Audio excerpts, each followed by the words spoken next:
Assalamualaikum warahmatullahi wabarakatuh. Saya Indra Ismail, calon guru penggerak Angkatan 11 dari Kabupaten Maros, Provinsi Sulawesi Selatan. Dalam video kali ini saya akan memaparkan koneksi antar materi modul 2.3, coaching dalam supervisi akademik. Adapun tujuan pembelajaran kali ini, calon guru penggerak menyimpulkan dan menjelaskan keterkaitan materi yang diperoleh dan membuat refleksi berdasarkan pemahaman yang dibangun selama modul 2 dalam berbagai media. Adapun indikator yang pertama yang akan kita bahas yaitu pengalaman dan materi pembelajaran yang baru saja diperoleh. Dalam modul 2.3 saya mempelajari tentang supervisi akademik dengan melakukan pendekatan coaching yang memiliki 3 prinsip, yaitu kemitraan, proses aktif, dan memaksimalkan potensi. Adapun kompetensi inti dalam coaching yang harus dimiliki yaitu adanya kesadaran penuh, mendengarkan secara aktif, serta mengajukan pertanyaan berbobot dengan menggunakan percakapan berbasis tirta, yaitu tujuan, identifikasi, rencana aksi, dan tanggung jawab. Dengan mengacu pada 3 tahapan supervisi akademik, yaitu pra-observasi, observasi, dan pasca observasi. Yang kedua adalah ketika saya mempelajari modul ini, ada 3 perasaan yang saya rasakan. Yang pertama itu was-was, ya. Saya sebelum mempelajari modul ini, saya merasa diri saya was-was, apakah saya bisa memahami dan mengaplikasikan modul ini ke sekolah atau ke rekan sejawat. Tapi setelah mempelajari modul ini, saya merasa senang ketika melakukan praktek coaching dengan rekan sesama CGP lain di ruang kolaborasi dan pada saat aksi demonstrasi kontekstual. Selanjutnya, saya merasa optimis ketika saya yakin bahwasanya saat mempelajari modul ini, saya dapat mengaplikasikan modul ini ke rekan sejawat. Yang ketiga adalah apa yang sudah baik berkaitan dengan keterlibatan dirinya dalam proses pembelajaran. Pada saat praktik proses coaching, saya mampu berkolaborasi dengan rekan sesama calon guru penggerak dengan menggunakan alur tirta sesuai dengan prinsip coaching dalam praktek ruang kolaborasi dan demonstrasi kontekstual. Yang keempat, apa yang perlu diperbaiki terkait dengan keterlibatan dirinya dalam proses belajar.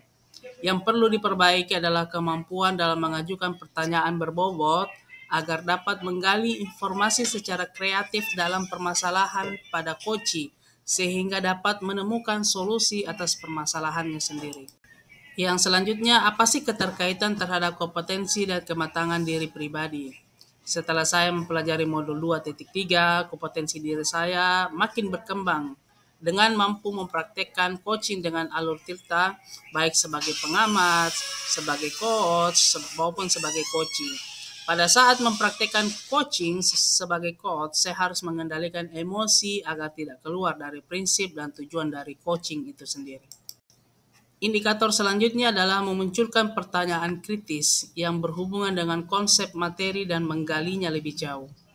Kebanyakan sekolah dalam melakukan kegiatan supervisi akademik yang bertujuan sebagai bentuk penilaian terhadap guru saja.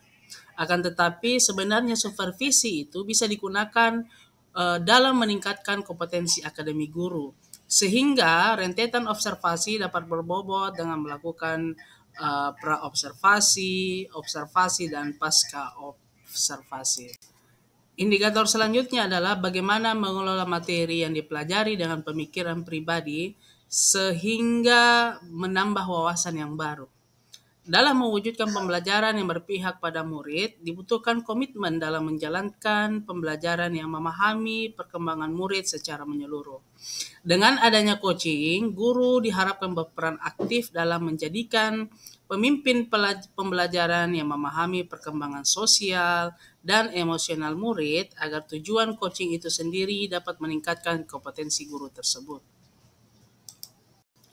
Selanjutnya, bagaimana sih menganalisis tantangan yang sesuai dengan konteks asal calon guru penggerak, baik itu di tingkat sekolah maupun di tingkat daerah. Adapun tantangannya yang saya hadapi yakni menyamakan persepsi dan prinsip coaching dalam bentuk penerapan coaching dengan rekan sejawat di sekolah. Salah satu contoh dalam melakukan supervisi akademik kebanyakan hanya digunakan sebagai penilaian rutin setiap semester saja. Akan tetapi supervisi akademik dapat membantu guru dalam meningkatkan kompetensi guru tersebut. Tantangan yang saya hadapi di lingkungan daerah yaitu mensosialisasikan pemahaman coaching tersebut. Dimulai dari orang tua murid yang mungkin bisa saja diterima dan tidak dalam lingkungan masyarakat. Indikator selanjutnya, bagaimana sih memunculkan alternatif solusi terhadap tantangan yang diidentifikasi. Berbagai praktik baik di komunitas belajar yang ada di sekolah dengan materi coaching dan supervisi akademik agar dapat menyamakan pemikiran prinsip dasar supervisi akademik tersebut. Kemudian memberikan praktek coaching langsung kepada guru dengan menggunakan beberapa media yang ada. Ya, indikator selanjutnya adalah bagaimana pengalaman masa lalu. Ya, selama menjadi guru, supervisi akademik menjadi kegiatan rutin setiap tahun yang dilakukan oleh kepala sekolah dan pengawas di sekolah. Namun, supervisi akademik yang saya lakukan hanya sebatas menggugurkan sebuah kegiatan yang terjadwal. Kegiatan supervisi yang dilakukan kepala sekolah dan pengawas hanya sebatas observasi tanpa adanya pra-observasi dan pasca-observasi. Indikator selanjutnya, bagaimana sih penerapannya di masa depan? Diharapkan ke depannya supervisi akademik dapat meningkatkan kompetensi guru dalam pembelajaran yang berpihak kepada murid, serta menggunakan prinsip coaching yaitu kemitraan, proses kreatif, dan memaksimalkan potensi dalam memaksimalkan kolaborasi antar rekan sejawat. Dan konsep atau praktik baik yang dilakukan pada modul 2.3 yang telah dipelajari, konsep penerapan modul 2.1, bagaimana pembelajaran berdiferensi, modul 2.2, pembelajaran sosial dan emosional, dan 2.3 yaitu coaching supervisi akademik. Pembelajaran yang berpusat kepada murid, bagaimana pemenuhan kebutuhan belajar murid sesuai dengan gaya belajar masing-masing. Kemudian dalam pembelajaran sosial dan emosional, untuk menciptakan suasana kondusif dalam kelas, ada beberapa cara yang dapat dilakukan seperti menggunakan teknik stop dan mindfulness. Dan yang terakhir adalah informasi yang didapat dari orang atau sumber lain di luar dari bahan ajar PGP. Supervisi pendidikan merupakan bagian tidak terpisahkan dari pembangunan kualitas pendidikan. Tanpa adanya supervisi pendidikan, maka proses pembelajaran di sekolah tentunya akan berjalan semaunya sendiri, tanpa melihat pencapaian tujuan pendidikan sebagai muara utama praktik kependidikan. Berdasarkan pemikiran ini, menurut Profesor Dr. Suharsini Arikunto mendefinisikan bahwa supervisi sebagai kegiatan melihat bagian dari kegiatan di sekolah yang masih negatif diupayakan untuk menjadi positif dan melihat bagian mana yang sudah positif untuk dapat ditingkatkan lebih positif lagi. Yang penting adalah pembinaannya.